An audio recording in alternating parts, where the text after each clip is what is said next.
When you think about the brain, it's sort of a difficult thing to understand, because if I were to ask you right now, how does the heart work, you would instantly tell me it's a pump, it pumps blood. And if I were to ask you how your lungs work, you would say it exchanges oxygen for carbon dioxide. It's easy. But if I were to ask you how the brain works, it's a hard thing to understand, because you can't just look at a brain and understand what it is. It's not a mechanical object. It's not a pump. It's not an airbag. It's just like, if you held it in your hand when it was dead, it's just a piece of fat. And so to understand how the brain works, you have to go inside a living brain. Because the brain is not mechanical. The brain is electrical. It's chemical. Your brain is made out of 100 billion cells, and these cells are called neurons. And these neurons communicate with each other with electricity. And we're going to eavesdrop in on a conversation between two cells, and we're going to listen to something called a spike. But we're not going to record my brain or your teacher's brains. We're going to use our good friend, the cockroach. Not just because I think they're cool, but because they have brains very similar to ours. And so if you learn a little bit about how their brains work, we're going to learn a lot about how our brains work. So I'm going to put them in some ice water here. And then, yeah. So what's happening right now is that they're becoming anesthetized because they're cold-blooded. They become the temperature of the water, and they can't control it, so they just basically chillax, right? They're not going to be able to feel anything. And I'm going to just tell you a little bit about what we're going to be doing. We're going to be doing a scientific experiment to understand the brain. So, this is the leg of a cockroach, and the cockroach has all these beautiful hairs and pricklies all over it. And underneath each one of those is a cell, and this cell is a neuron. And this neuron is going to send information about wind or vibrations. If you ever try to catch a cockroach, it's hard because they can feel you coming before you're even there. They start running. So these cells are zipping up this information up to the brain using those little axons with electronic messages in there. So we're going to record by sticking a pin right in there. So we need to take off the leg of a cockroach. Don't worry, they'll grow back. And then we're going to put 2 pins in there. One of the pins, these are metal pins, are going to pick up this electronic message, this electric message is going by. So, we're now going to do the surgery. Let's see if you guys can see this. Yeah, it's gross. All right. So there we go.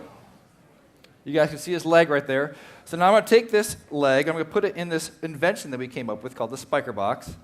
And this replaces lots of expensive equipment in a research lab so that you guys can do this in your own high schools or in your own basements if it's me. So, there. Can you guys see that? All right. So, I'm going to go ahead and turn this on. I'm going to plug it in. To me, it's the most beautiful sound in the world because this is what your brain is doing right now. You have 100 billion cells making these raindrop-type noises.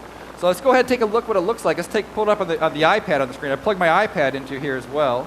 So remember we said what that action potential looks like. Look like a spike. We're going to take a look at what one of them looks like in just a brief second. I'm going to tap here so we can sort of average this guy. So there we see it.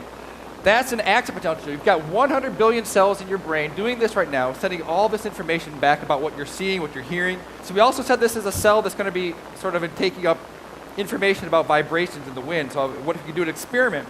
We can actually blow on this and hear if we see a change. You guys are going to be ready for this? If I blow on it, you tell me if you hear anything.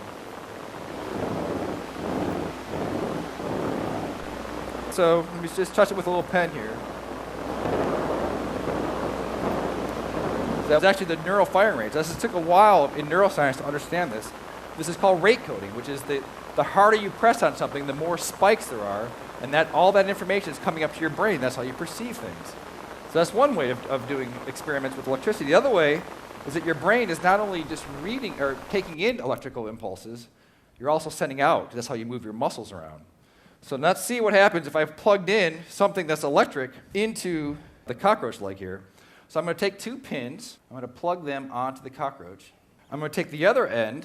I'm going to plug it into my iPod. It's my iPhone, actually. I don't know if you guys know this, but do you guys know how your earbuds work in your ears? You have a battery in your phone, your iPod, right? It's sending electrical current into these magnets in your earbuds, which shake back and forth. You're allowed to hear things. But that electric current's the same currency that our brain uses, so we can send that directly to the cockroach leg. And hopefully, if this works, we can actually see what happens when we play music into the cockroach. Let's take a look. If we turn it up, there we go. So what's happening? So you see what's moving. It's moving on the bass. All those audiophiles out there that have awesome kicking car stereos know that bass speakers are the biggest speakers. The biggest speakers have the longest waves. The longest waves have the most current. And the current is what's causing these things to move. So it's not just speakers that are causing electricity. Microphones also cause electricity. So I'm going to go ahead and invite another person out on the stage here to help me out with this. So there we go. This is the first time this has ever happened in the history of mankind. Human beatbox to a cockroach leg. When you guys go back to your high school, think about neuroscience and you guys can begin the neural revolution. So thank you very much. Bye-bye.